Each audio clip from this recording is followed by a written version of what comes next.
오늘 우리에게 주시는 하나님의 말씀은 사무엘상 1장 10절에서 18절 말씀입니다. 사무엘상 1장 10절에서 18절 말씀, 구약성경 408면입니다. 사무엘상 1장 10절에서 18절의 말씀입니다. 한나가 마음이 괴로워서 여호와께 기도하고 통곡하며 서원하여 이르되, 만군의 여호와여, 만일 주의 여종의 고통을 돌보시고 나를 기억하사 주의 여종을 잊지 아니하시고 주의 여종에게 아들을 주시면 내가 그의 평생에 그를 여호와께 드리고 삭도를 그의 머리에 대지 아니하겠나이다. 그가 여호와 앞에 오래 기도하는 동안에 엘리가 그의 입을 주목한즉 한나가 속으로 말하매 입술만 움직이고 음성은 들리지 아니하므로 엘리는 그가 취한 줄로 생각한지라. 엘리가 그에게 이르되, 내가 언제까지 취하여 있겠느냐? 포도주를 끊으라 하니 한나가 대답하여 이르되, 내 주여, 그렇지 아니하니이다. 나는 마음이 슬픈 여자라. 포도주나 독주를 마신 것이 아니요 여호와 앞에 내 심정을 통한 것뿐이오니 당신의 여종을 악한 여자로 여기지 마옵소서. 내가 지금까지 말한 것은 나의 원통함과 격분됨이 많기 때문이니이다 하는지라. 엘리가 대답하여 이르되, 평안히 가라. 이스라엘의 하나님이 내가 기도하여 구한 것을 허락하시기를 원하노라 하니 이르되, 당신의 여종이 당신께 은혜 입기를 원하나이다 하고 가서 먹고 얼굴에 다시는 근심빛이 없더라. 아멘. 3월입니다. 새 학교, 새 학년, 새 선생님, 새 친구들을 만나는 어린이들과 청소년들을 축복합니다. 새 소망을 품은 북수원의 모든 성도님들을 축복합니다. 만물이 소생하듯이 몸도 마음도 특히 영이 새롭게 기지의 기회를 켜기를 축복합니다. 우리 교회는 2019년 교회 성장연구소의 컨설팅을 통해 온 성도님들이 참여하여 교회의 핵심 가치를 결정했었습니다. 그것은 신앙 본질, 다음 세대 지역사회였습니다. 성도들의 참여로 결정한 이 가치들은 놀랍게도 예수님의 사역과 정확히 일치합니다. 예수님께서 가르치시며 전파하시며 고치셨던 일, 바로 그것입니다. 우리는 하나님이 사람이 되어 이 땅에 오신 예수님, 십자가를 지시고 부활하신 예수 그리스도가 우리의 구원자이심을 고백합니다. 예수님께서 하신 핵심 사역은 십자가와 부활입니다. 십자가에서 돌아가심으로 죽음을 죽이셨고 다시 살아나심으로 우리를 살리셨습니다. 이미 하늘에서 이루어진 것을 믿고 땅에서 이루며 살아가고 있습니다. 그래서 우리는 신앙 본질과 함께 지역사회에 관심합니다. 우리는 생명을 소중히 여기고 함께 살아가는 이웃을 위하여 하나님께서 우리 교회에 맡겨주신 여러 자원을 사용하려고 합니다. 먼저 성도님들이 가정과 직장과 지역에서 건강한 사회인으로 행복하시기를 축복합니다. 교회가 지역을 섬길 일들을 준비합니다. 신앙 본질을 잃지 않고 지역사회를 섬길 수 있는 교회, 예수님이 이 땅에 오실 때까지 쓰임받기 위하여 다음 세대에 깊은 애정을 품습니다. 다음 세대는 지금 세대이고 미래 세대이죠. 저는 다음 세대가 무엇보다도 하나님의 말씀으로 세워지기를 염원합니다. 신앙의 본질과 다음 세대의 기초는 하나님의 말씀인 성경입니다. 이를 위하여 우리 교회 학교 모든 부서, 즉 유아유치부, 어린이부, 청소년부, 청년부에서는 꿈이 있는 미래의 교육 과정을 사용하여 매주일 같은 본문을 듣습니다. 유아유치부, 어린이부, 청소년부, 청년부의 주일 설교 본문과 공가의 성경 내용이 똑같습니다. 심지어 어른들이 참여하는 주일 예배의 설교 본문도 같았었습니다. 다만 지난해 12월과 올 1월, 2월을 다시 불일듯 하게 하라는 주제로 디모데후서의 말씀을 본문으로 삼았었습니다. 그러면서도 교회학교 말씀 영상을 보았던 것은 유년에서 노년까지 모두 같은 말씀을 나누어야 한다는 끈을 놓치지 않으려는 것이었습니다. 가족이 같은 말씀을 서로 나누기를 바랬기 때문이지요. 같은 말씀을 듣는 것은 온 성도의 연대감을 넘어 자녀들이 배운 말씀에 보호자들이 관심을 두기를 바랐기 때문입니다. 관심을 가져야 할 자녀나 손주가 없어도 교회 학교를 위한 기도 시간이 되기를 바랬습니다. 다음 세대를 위한 관심과 기도가 성도님들의 마음에서 떠나지 않고 우리 모두의 신앙 기초가 하나님의 말씀이기를 저는 기대합니다. 오늘 제 주일 설교 본문인 사무엘상 1장 10절로 18절 말씀은 바로 이 시간 유아유치부, 어린이부, 청소년부에서 같은 말씀을 듣고 있습니다. 물론 같은 말씀을 각 연령에 맞추어 선포하려고 담당 교역자들이 수고합니다. 이를 위하여 매주 토요일 아침 일찍 함께 모여 말씀을 연구하고 있습니다. 말씀을 전하는 분들을 위해서 기도해 주시기를 주님의 이름으로 부탁을 드립니다. 우리 교회 모든 성도가 하나님의 말씀에 굳게 설 뿐만 아니라 자녀들과 같은 말씀 내용을 가정에서 이야기하고 다음 세대에 무한한 관심을, 그래서 이를 위해 기도하는 성도들이 되기를 주의 이름으로 축복합니다. 이제 지금 이 시간 유아유치부, 어린이부, 청소년부, 전 교회학교 어린이들이 듣고 있는 그 본문으로 우리가 함께 말씀을 드리려고 합니다. 오늘 말씀은 사무엘을 낳은 어머니 한나의 기도로 잘 알려진 내용입니다. 오늘 말씀에서 어떻게 기도해야 하는지 기도의 모범을 배울 수 있습니다. 오늘 말씀의 시대적 배경은 사사시대입니다. 아직 이스라엘의 왕이 없던 때였습니다. 12지파가 연합체를 이루어서 어려운 일이 일어나면 기드온이나 드보라나 삼손 같은 지도자들이 일어나 백성을 이끌던 시대였지요. 그때의 에브라임 지파의 엘가나라는 사람이 있었습니다.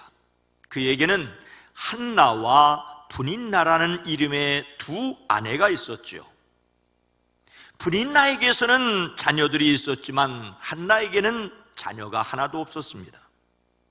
남편 엘가나가 한나를 지극히 사랑하였지만 하나님께서 한나의 태를 닫아 놓으셔서 아기를 낳지 못하였습니다. 이런 형편에서 분인나는 한나를 괴롭히고 업신여겼습니다. 당시에는 아기를 낳지 못하는 것이 하나님께 버림받은 것으로 여겨졌기 때문이었죠. 그래도 남편 엘가나는 한나를 사랑하여 실로라는 곳에 있는 성소에 예배하러 올라갈 때는 두 몫의 재물을 한나에게 주었습니다. 이런 일이 있자 오히려 분인나는 더욱 한나를 미워하고 괴롭혔습니다. 그래서 한나는 울기만 하고 아무것도 먹지 않았습니다. 한나는 위로받을 길이 없었습니다. 소망이 없었습니다. 또다시 엘가나 일행이 두 아내 분인나와 한나, 그리고 분인나가 낳은 자녀들과 함께 실로로 예배드리기 위해 올라갔습니다. 함께 예배를 드리고 나서 음식을 먹습니다. 또 분인나가 한나의 마음을 괴롭힙니다. 한나는 일어나서 온 가족과 함께 모인 자리를 떠났습니다. 그리고 어떻게 하였죠?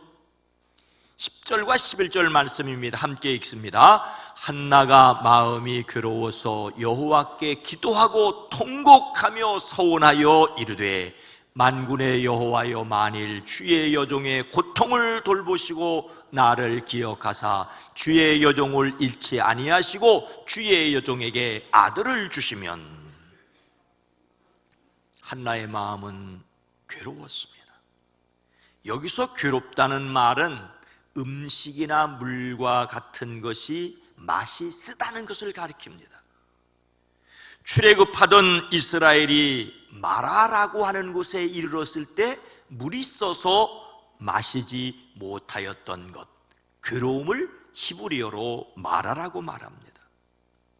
사람들에게 상처받고 갈등을 겪으면서 괴로워하는 것을 일컫습니다.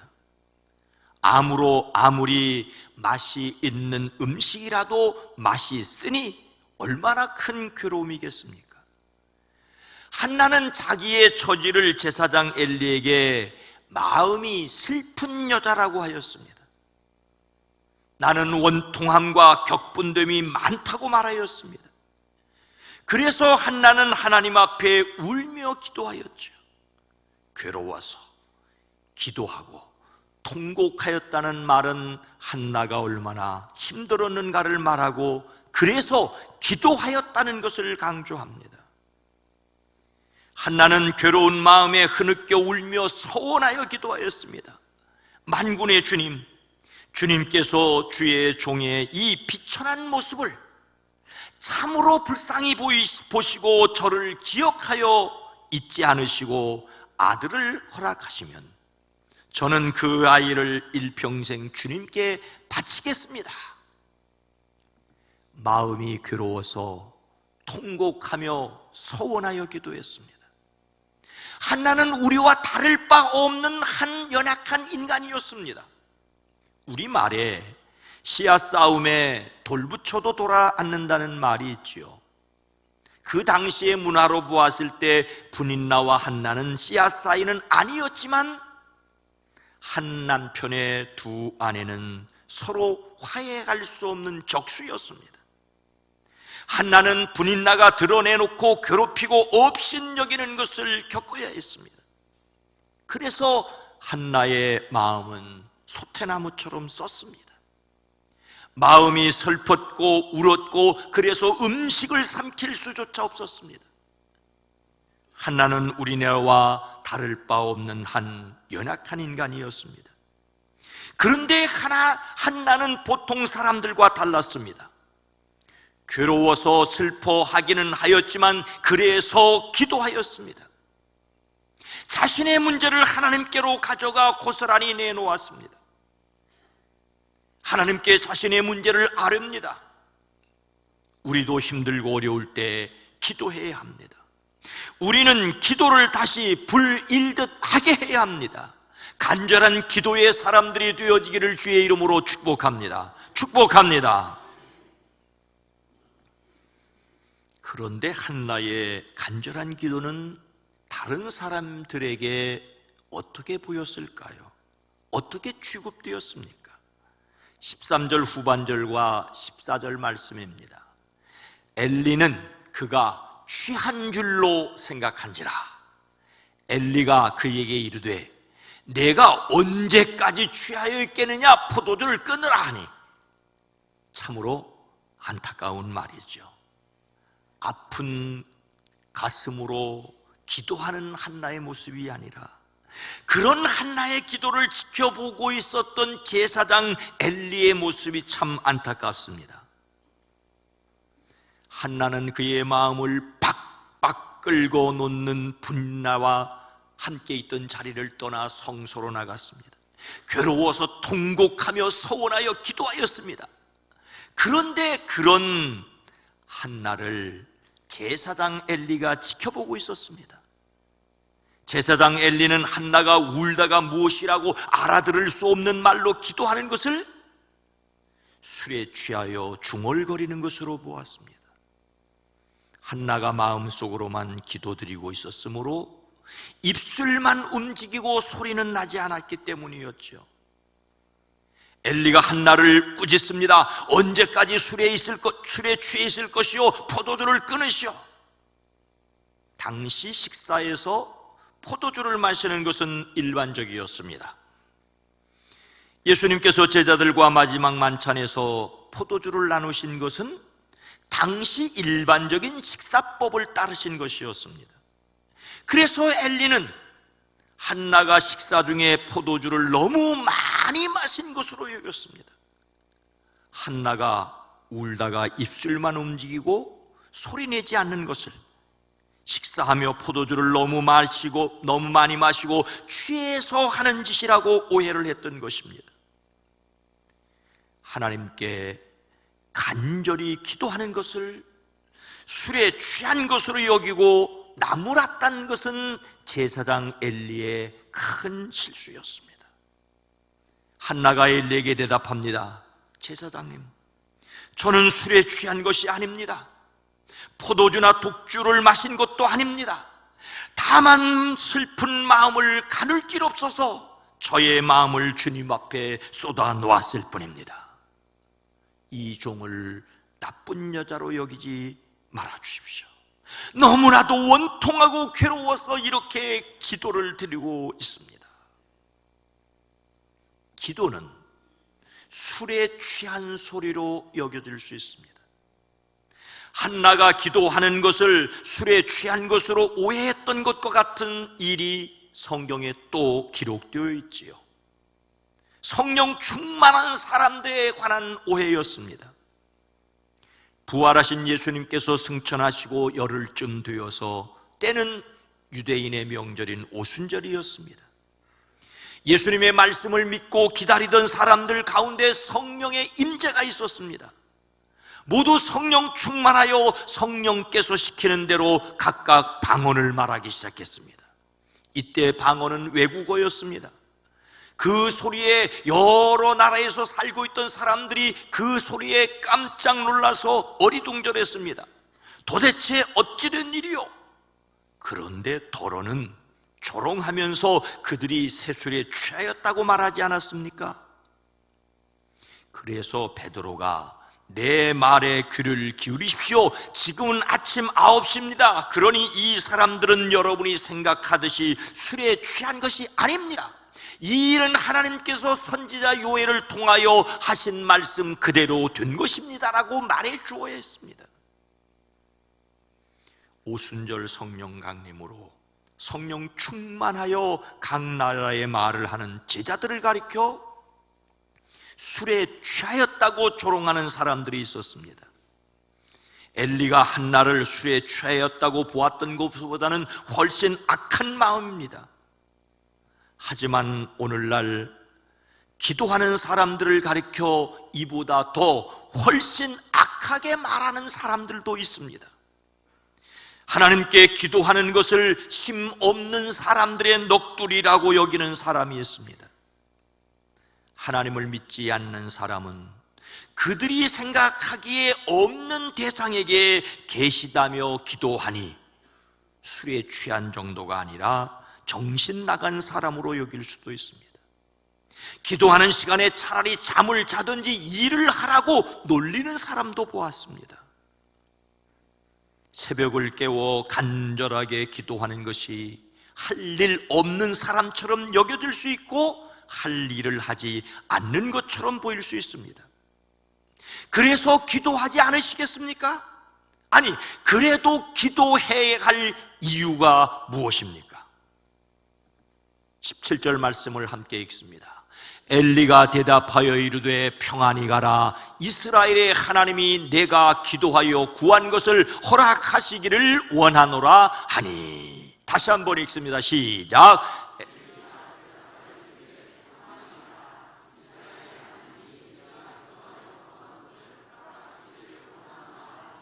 아멘. 간절히 기도하는 한나를 술에 취한 것으로 오해하였던 엘리는 한나의 말을 듣고 자신이 실수하였음을 깨달았습니다. 그래서 이렇게 말합니다. 그렇다면 평안한 마음으로 돌아가십시오. 이스라엘의 하나님이 그대가 간구한 것을 이루어 주실 것이요. 처음에는 실수한 엘리였으나 진심으로 한나를 축복하였습니다. 여기서 평안이라는 말은 우리도 잘 알고 있는 히브리어 샬롬이라는 말입니다. 샬롬은 우리가 안녕하고 인사하는 것처럼 히브리인들의 대표적인 인사말입니다. 샬롬은 마음의 평안뿐만 아니라 경제적이고 정치적이고 영적이고 물질적인 평안함까지를 말합니다. 특별히 하나님과 사람 사이에 가로막고 있는 장애물이 사라진 것을 가리킵니다. 한나에 대한 오해가 풀린 엘리는 오히려 대제사장의 권위로 축복합니다. 제사장 엘리는 한나에게 샬롬을 빌며 이스라엘의 하나님이 내가 기도하여 구한 것을 허락하시기를 원하노라고 하였습니다. 이 말은 그랬으면 참 좋겠다라고 하는 정도가 아닙니다.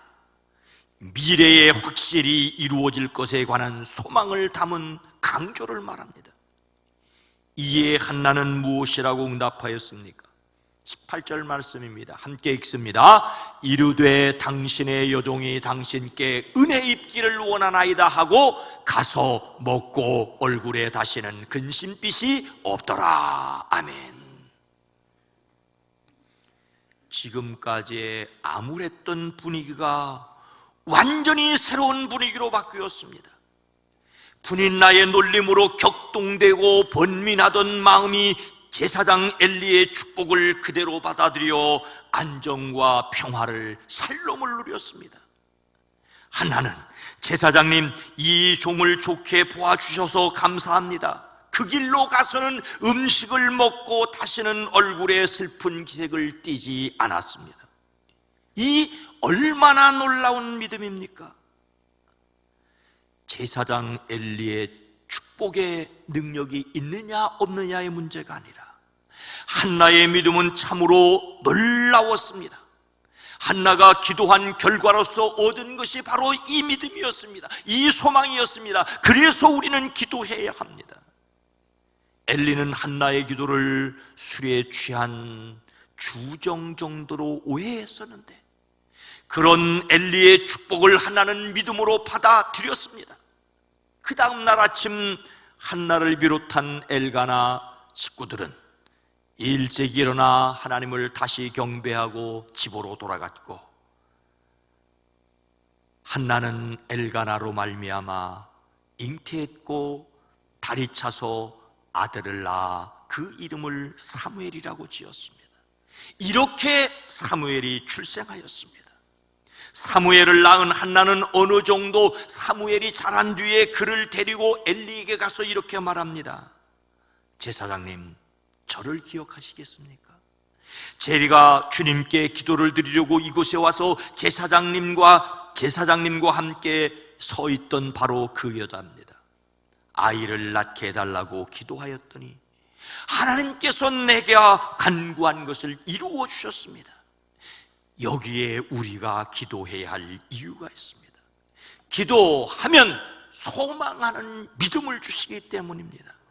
기도는 하나님께서 이루어 주시기를 바라는 것입니다.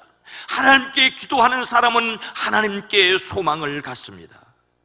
그래서 기도를 멈추면 하나님께 대한 믿음을 포기하는 것이고, 기도를 쉬는 것은 하나님께 더 이상 소망을 갖지 않는 것입니다.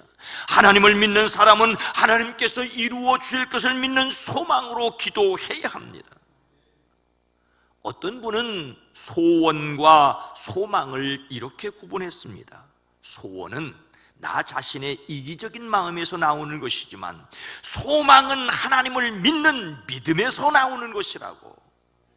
소원을 품은 사람은 어려운 일을 겪으면서 쉽게 좌절할 수 있지만, 소망을 품은 사람은 하나님께서 이루어 주실 것을 믿기에 담대하게 나갈 수 있다는 것입니다. 하나님께서 이루어 주실 것을 바라는 소망의 사람들이 되기를 주의 이름으로 축복합니다. 기도하는 사람이 품는 소망이 얼마나 확실한지를 예수님께서는 이렇게 말씀하셨습니다. 그러므로 내가 너희에게 말하노니 무엇이든지 기도하고 구하는 것은 받은 줄로 믿어라. 그리하면 너희에게 그대로 되리라. 기도하는 것은 그대로 이루어진 것을 믿으라고 하십니다. 우리가 기도하는 순간 기도한 내용은 이미 과거의 것입니다. 그러나 아직 이루어지지 않았다 할지라도 지금 함께 계신 하나님을 믿고 소망을 가지고 살아가는 것이 기도하는 사람의 능력입니다. 우리는 하나님께서 이루어질 것을 믿음으로 현재를 살아가는 소망의 사람이어야 합니다. 기도해야 할 이유는 소망을 가지기 위해서입니다. 기도를 포기하지 말아야 할 이유는 희망을 포기하지 않기 위해서입니다. 기도의 사람, 소망의 사람들이 되기를 주의 이름으로 축복합니다. 사랑하는 성도 여러분, 독일의 나치 수용소에 갇혔다가 극적으로 살아남은 네덜란드 코리템 붐 여사가 이런 말을 남겼습니다. 기차가 캄캄한 터널 속으로 들어가 어두워졌다고 해서 기차표를 찢거나 기차에서 뛰어내려서는 안 됩니다. 조용히 앉아 기관사를 믿고 기다리면 잠시 후 터널 밖 밝은 세상을 볼 수 있습니다. 이 말은 공포나 절망이 나를 둘러싼다고 해서 인생을 포기해서는 안 된다는 메시지요.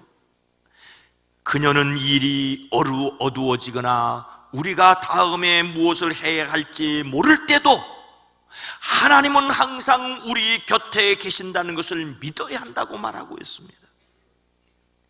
사무엘을 낳은 한나는 우리와 마찬가지로 어려움을 당하면 입맛을 잃고 괴로워하는 보통 사람입니다. 자신이 바라는 것을 떳떳하게 말하지도 못하여 한갓 술에 취한 사람으로 취급을 받았습니다. 그러나 자신을 술에 취한 사람으로 여겼던 엘리의 축복을 아멘으로 받았습니다. 한나는 기도로 하나님께서 이루실 소망을 품었습니다. 절망의 자리에서 소망을 갖게 하는 기도의 사람, 십자가를 지셨으나 부활하심으로 영원한 소망을 갖게 하시는 예수 그리스도를 믿음으로 소망의 사람들이 되어지기를 주님의 이름으로 축원합니다. 거룩하신 하나님, 자비로우신 주님, 근심거리, 걱정거리, 염려거리들이 우리로 입맛을 잃게 만들고 의미를 잃게 하지만 그래도 기도하는 사람은 하나님을 향하여 소망할 수 있고 하나님께서 이루실 것을 바라고 살아갈 수 있게 하십니다. 우리로 하여금 그래서 기도하는 사람, 그래서 소망의 사람들이 되어지게 가옵소서. 예수님의 이름으로 간절히 기도하옵나이다. 아멘.